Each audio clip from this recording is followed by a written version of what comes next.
Mapagpalang gabi sa lahat, mga kapatid. Ayan, mga kapatid ko sa spiritual.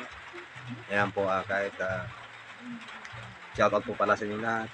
Ayan guys, naway lagi tayong gabayan ng ating amang lumikha ng langit at lupa sa bawat araw na ating mga ginagawa, lalo na sa paggawa ng kanyang kaluwalhatian.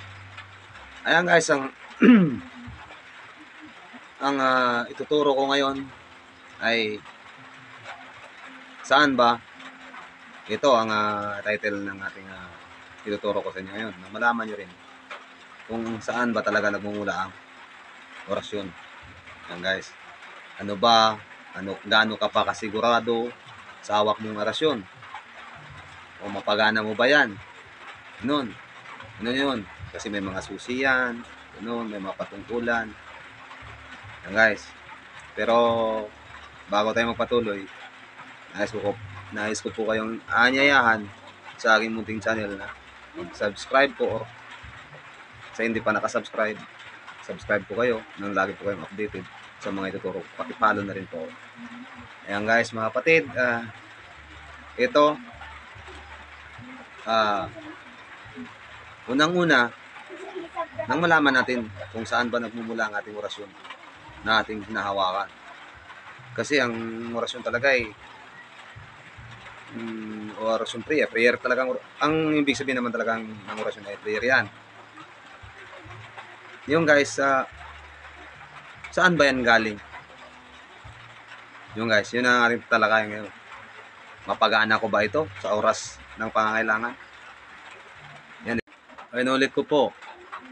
Yan ang ating tatalakayan ngayon. Ang orasyon na yan.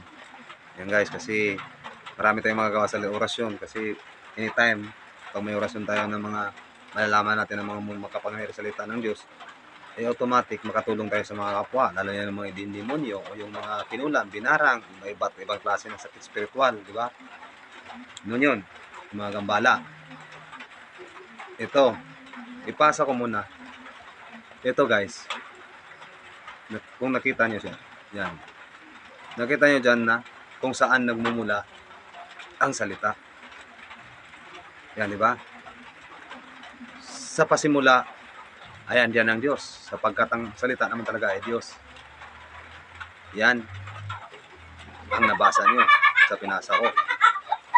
Di ba? So ngayon, ang salita naman, bumaba sa lupa o sa mundong ibabaw na nagkatawang tao. Ayan siya. Versikulo niya. So ngayon, nagpatunay na naman na siya ay salita na nagkatawang tao na pinadala sa sanlibutan.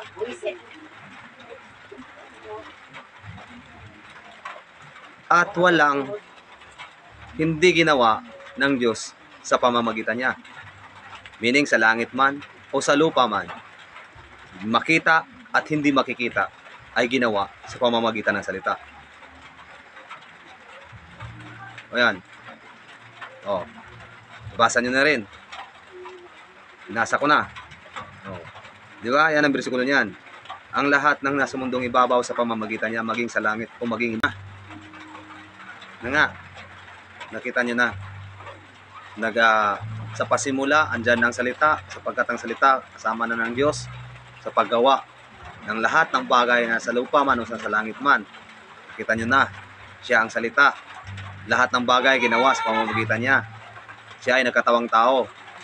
At sa pagbalik niya sa Apocalypse to or pahayag or revelation, nagsasabi ang kanyang damit na puno ng dugo, natunog ng dugo anon.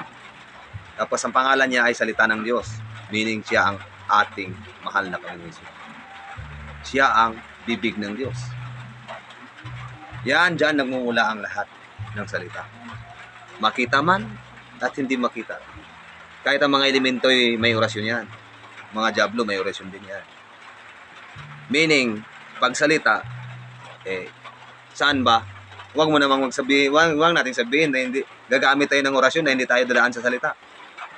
Meaning, lahat ng orasyon nagagawa natin ay nagmumula talaga sa bibig ng Diyos. Sino bang bibig ng Diyos? Sino bang salita ng Diyos? Ang Panginoong Hesus. Yan. Kaya nga sinabi ko, pag magkasubukan, ako bawal ako sa subukan, pero kung gusto nilang patunayan na tama ako, o sige, pwede ako susubukan, pero hindi ako gaganti. Magtagalpuan tayo ng harapan. Pero tingnan natin kung mapagana mo ang orasyon mo. Yan ang tanong dyan. Yan ang tanong. Kasi alam ko kung saan nagmumula ang orasyon ko. O ang orasyon ng lahat. Sa Diablo man, mabuting orasyon man, o lahat. Basta salita. Meaning orasyon lahat nun dyan nagmumula sa salita. Sabi ng banal na salita, o ang Biblia, ang tabak ng banal na espiritu. Saan ba nagmumula ang salita? Sa Kanya. O, sa makita man at hindi makita, sa Kanya rin. Meaning, kahit anong gamitin ng mga hindi makikita, na mga diablo o demonyo o elemento na orasyon, ay galing din sa Kanya. Kaya, yan ang sikreto ko. Kahit ilang milyon pa kalabang ko na orasyonis. Hindi kagana yan sa akin. Kasi, ang orasyon nila, doon yan galing sa nag-utos sa akin. Oh, yan ang punto natin dito. Kaya yung mga orasyon na yan, kahit ano, sabi ko na, ulit ko po, magkasubukan, pwede ako susubukan, pero bawal talaga ako. Pero gusto ko mapupuri din ng aking mahal na Panginoong Hesus. Sige, pagbigyan ko kayo. Subukan tayo. Pero ang tanong, mapagana mo kaya yan? Ang tanong, kaya, alam mo ba kung saan nagmumula ang orasyon mo? Nahawak mo. Ako alam ko. Kaya hindi mo mapagana yan? Pag ako karap mo? Ayan, yan ang punto ko rito sa ating pagsaliksik ng mga orasyon na yan. Yan ang huling bara ko. O yun ang, hindi huling bara tawag dyan. Depende na yun kung anong tawag nyo dyan. Basta sa akin, alam ko na hindi mo mapagana talaga ang orasyon pag ako ang nakarap mo. Makita ka man, immortal ka man o mortal, hindi mo yan mapagana. Kasi lahat ng salita ay nagmumula sa Kanya. Makita man at hindi makita. Ano? Sino ba siya? Yan, yan siya, ipasa ko. Nabasa nyo na. Prinsipe ng kapayapaan. Walang hanggang Ama, makapangyarihang Diyos, batang lalaking isinilang. Yan ang sabi ni Propeta Isaias. Sino ba siya? Yan ang Panginoong Hesus. Yun na nga mga kapatid. Medyo mataas na ating video. Susunod na naman katuruan. Ito lang, ipaabot ko lang sa inyo nang malaman nyo kung saan talaga nagmumula ang orasyon. Yan ang authority ng Panginoon Hesus. Sa susunod, tatalakayan na naman natin kung sino talaga. Natapos ko na yung tinuro ko na ang sino ang infinite God. Sunod naman ang Diyos Ama. Tatalakayan natin yan, saliksikin natin yan. Ito na siliksik natin ngayon ang Diyos Anak, na pili din siyang Diyos Ama. Di ba nakita nyo kanina? Walang hanggang Ama ng lahat ng Panginoong Hesus. Makapangyarihang Diyos. Meaning Diyos din Panginoong Hesus.